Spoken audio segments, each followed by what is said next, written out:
আমি আগেই লক্ষ্য করেছিলাম রূপার পায়ের গঠন অনেক বেশি সুন্দর এবং লোভনীয়, তাই আমায় কোনো অজুহাতে তার পায়ে হাত বুলাতেই হবে।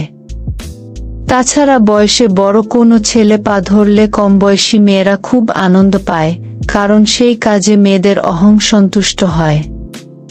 ছেলেটা কোনো সময় মেয়েটির নৌকা চালানোর জন্য জোরাজুরি করলেও মেয়েটা তেমন কোনো বাধা দেয় না। আমি সাথে সাথেই মলটা সারিয়ে ফেলে মাটিতে বাবু হয়ে বসে রূপাকে বললাম, রূপা, তুই আমার কোলে তোর পা তুলে দে।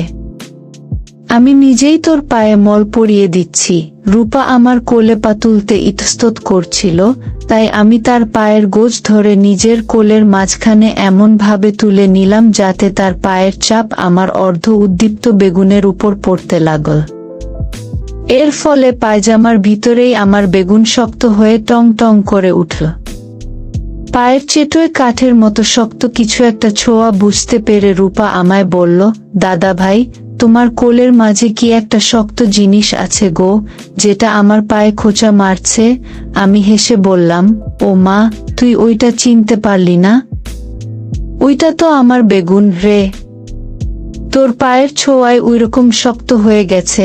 রূপার সাথে সাথেই পা সরিয়ে নিয়ে বলল, ইস, ছিক ছিক, আমার খুব পাপ হয়ে গেল।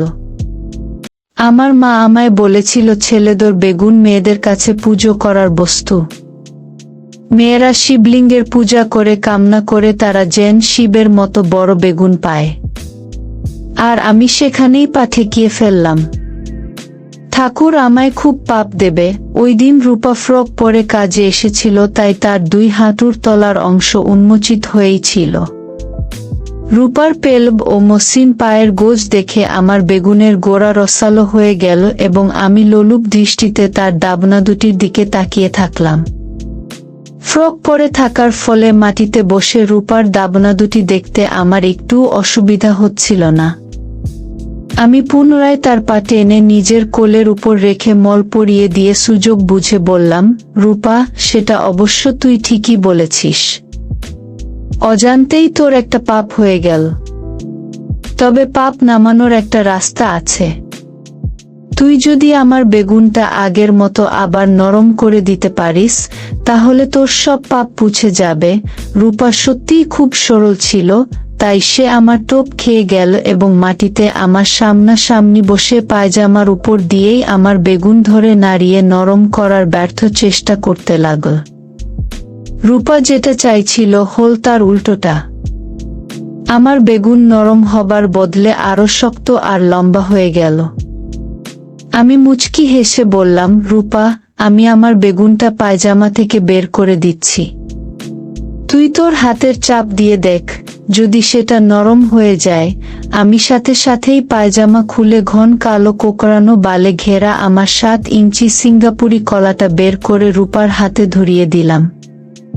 রূপা চমকে উঠে বলল, এটা কি? এত বড় বেগুন তো আমি কোনোদিন দেখিনি। ছোটবেলায় আমি আমার খুড়তুতো ভাইয়ের বেগুন দেখেছিলাম। সেটা তো খুবই ছোট ছিল। তাছাড়া সেটার চারপাশে তো এইরকম কালো চুলও গজায়নি। আমি রূপার সরলতায় হেসে বললাম, রূপা, বয়সকালে সব ছেলেরই বেগুন এইরকম লম্বা, মোটা আর শক্ত হয়ে যায়।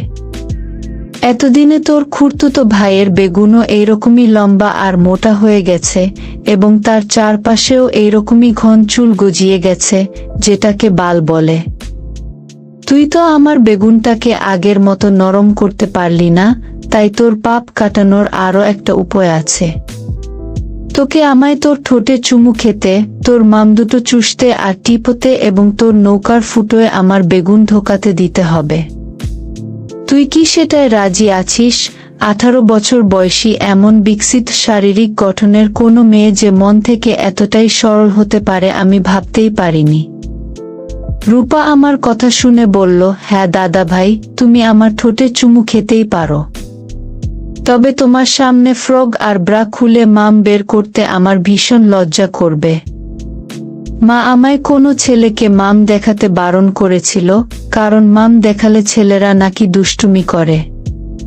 তাছাড়া আমার নেকার ওই ছোট্ট গর্ত দিয়ে তোমার ওই পেল্লাই সাইজের বেগুন কি করেই বা ঢুকবে? অবুঝ রূপার কথা শুনে আমার হাসি পেয়ে গেল। আমি বললাম, তোর কোনো চিন্তা নেই। আমি যখন তোর ঠোঁটে চুমু খাবো তখন নিজের হাতেই তোর ফ্রক আর ব্রা খুলে মাম দুটো বের করে নেব। তোর একটুও লজ্জা লাগবে না। তারপরে প্যান্টটি খুলে দিয়ে তোর নৌকার ফুটোয় বেগুন ঢুকিয়ে দেব। প্রথমে একটু ব্যথা লাগলেও তুই পরে খুব মজা পাবি। রূপা বললা, ঠিক আছে দাদা ভাই, তুমি যা ভালো বোঝো তাই করো। আমাকে তো পাপ কাটাতেই হবে। আমি রূপার কাছ থেকে সবুজ সংকেত পেয়ে মাঠে নেমে পড়লাম। আমি রূপার হাত টেনে তাকে আমার কোলে বসিয়ে নিয়ে প্রথমে তার ঠোঁটে ঠোঁট ঠেকিয়ে অনেক চুমু খেলাম। তারপর ধীরে ধীরে তার ফ্রকের পিছনের হুকগুলো খোলার সাথে তার ব্রায়ের হুকটাও খুলে দিলাম। পরের মুহূর্তেই রূপার অস্পর্শিত তরতাজা পুষ্প দুটি পুরোপুরিভাবে উন্মোচিত হয়ে গেল। পদ্মফুলের সেই ছুচালো কুড়ি দুটি, যেগুলি তার সমবয়সী মেয়েদের তুলনায় বেশ বড়, যদিও তখনও অবধি সেগুলো কোনো পুরুষ হাতের ছোঁয়া পায়নি। হয়তো নিয়মিত হাড়ভাঙ্গা পরিশ্রমের ফলে তার কচি মাম দুটো এমন পুরুষ্ট হয়ে গেছিল, যার ঠিক উপরে কিসমিসের মতো ছোট্ট কালো বোটা দুটি চোষা আর টেপার জন্য আমায় আহ্বান করছিল। আমি সময়ের সদ্ব্যবহার করে তখনই রূপার একটা মাম চুষতে এবং অপরটা হাতের মুঠোয় নিয়ে পকপক করে টিপতে লাগলাম। অভাবের জীবনেও একটা অষ্টাদশী কাজের মেয়ের মাম দুটো কোনো যত্ন ছাড়াই যে এত সুন্দর হতে পারে আমার ধারণাই ছিল না। যদিও এর আগে আমি কয়েকবার রূপার মা বাসন্তীকেও ন্যাংটো করে তার গিটার বাজিয়েছি, কিন্তু পরন্ত যৌবনে তার ঢ্যাপসা মাম দুটো টিপে তেমন মজা পাইনি। তবে আমার ধারণাটাই ভুল ছিল। রূপা নিজেই অকপটে স্বীকার করেছিল ইতিপূর্বে তারই এক মাস্তুতো দাদা বেশ কয়েকবার তার মাম দুটো টিপেছিল। তার কিছুদিন পরেই রূপাকে 32 সাইজের ব্রা ছেড়ে 34 সাইজের ব্রা ধরতে হয়েছিল। যদিও রূপার কথায় আমি আগেই বুঝে গেছিলাম, ইতিপূর্বে কোনো ছেলেরই তার গিটার অবধি পৌঁছানোর সৌভাগ্য হয়নি। আমি আর সময় নষ্ট না করে একটানে রূপার প্যান্টটি খুলে তাকে পুরো ন্যাংটো করে দিলাম। জীবনে প্রথমবার কোনো ছেলের সামনে উলঙ্গ হয়ে দাঁড়াবার ফলে রূপা লজ্জা ও ভয়ে সিটিয়ে গেল। আমি আস্তে আস্তে রূপার মখমলের মতো নরম বালে ঘেরা মাখনের মতো নরম গিটারে হাত বুলাতে লাগলাম। না, সত্যিই তখনও অবধি রূপার গিটার ব্যবহার হয়নি, কারণ সে সময় তার সতীচ্ছদ অক্ষত ছিল। আমি মনে মনে ভাবলাম, আজ আমার এই আখাম্বা 7 ইঞ্চি বেগুন দিয়ে রূপার সতীচ্ছদ ফাটিয়ে তাকে কুমারী থেকে নারীতে পরিণত করব। রূপা ন্যাংটো হতেই আমার বেগুন আরো ফুলে ফেপে উঠল। রূপা আমার বেগুন দেখে ভয় পেয়ে বলল, দাদা ভাই, তোমার বেগুন আরো বেশি লম্বা আর মোটা হয়ে গেছে। আমি আমার 3 ইঞ্চি নৌকার মধ্যে তোমার বেগুনের চাপ নিতে পারবো না। প্লিজ আমায় ছেড়ে দাও। হাতে পাওয়া এমন তরতাজা মালকে ছেড়ে দেবার তো কোনো প্রশ্নই নেই। তাই আমি রূপার সরলতার সুযোগ নিয়ে তার মাথায় হাত বুলিয়ে বললাম, কিন্তু রূপা, আমি তোর 3 ইঞ্চি নৌকার মধ্যে বেগুন না ঢোকালে তো তোর পাপ কাটবে না রে। মেয়েদের 3 ইঞ্চি নৌকার গঠন এমনই হয়। যতই সরু হোক না কেন, সেখানে ছোট থেকে বড় সব রকমেরই বেগুন ঢুকে যায়।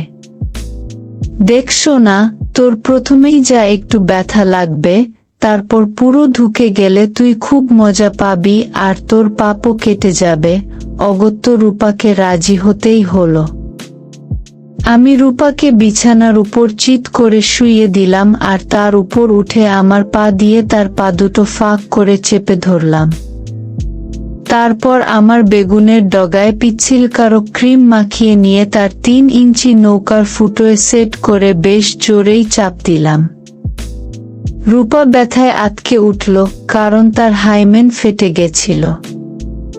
আমি রূপাকে সামলে ওঠার জন্য কয়েক মুহূর্তের অবকাশ দিয়ে আবার জোরে চাপ দিলাম। আমার অর্ধেক বেগুন তার সংকীর্ণ নৌকার ফুটোর মধ্যে ঢুকে গেল।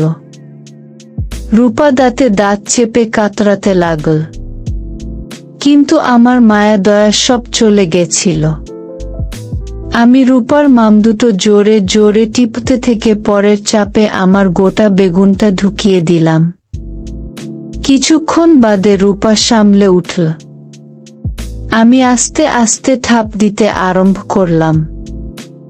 রূপা আমায় বলল, দাদা ভাই, এবার আমার পাপ কেটেছে তো?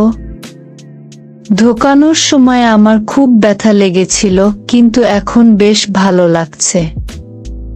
আমার শরীরে অন্যরকমের উত্তেজনা তৈরি হচ্ছে, যেটা আগে কোনোদিন হয়নি। এত আস্তে নয়, তুমি একটু জোরেই লাফালাফি করো। আমি থাপের চাপ আর গতি বাড়িয়ে দিয়ে রূপার গালে আর ঠোঁটে পরপর চুমু খেয়ে বললাম, হ্যাঁ রে সোনা, এখন তোর সব পাপ কেটে গেছে। বলেছিলাম না তোর মজা লাগবে? এটাকেই রামথাপ বলে। বিয়ের পর ফুলশয্যার রাতে তোর বর তোর সাথে এটাই করবে। তখন তোর আর কোনো কষ্ট হবে না। তবে তুই কিন্তু সুযোগ পেলেই আমার সামনে এইভাবে পা ফাঁক করে শুয়ে পড়বি, যাতে বিয়ে অবধি তোর নৌকা চড়া থাকে। আর তোর মাকে এই ঘটনা একদম জানাবি না, তা না হলে সে তোকে আর আমার বাড়িতে আসতে দেবে না। তোকে আমি একটা ঔষধ দিয়ে দেব, সেটা খেলে তুই পোয়াতি হবি না। রূপা 5 মিনিটের মধ্যেই প্রথমবার চরম সুখ উপভোগ করল।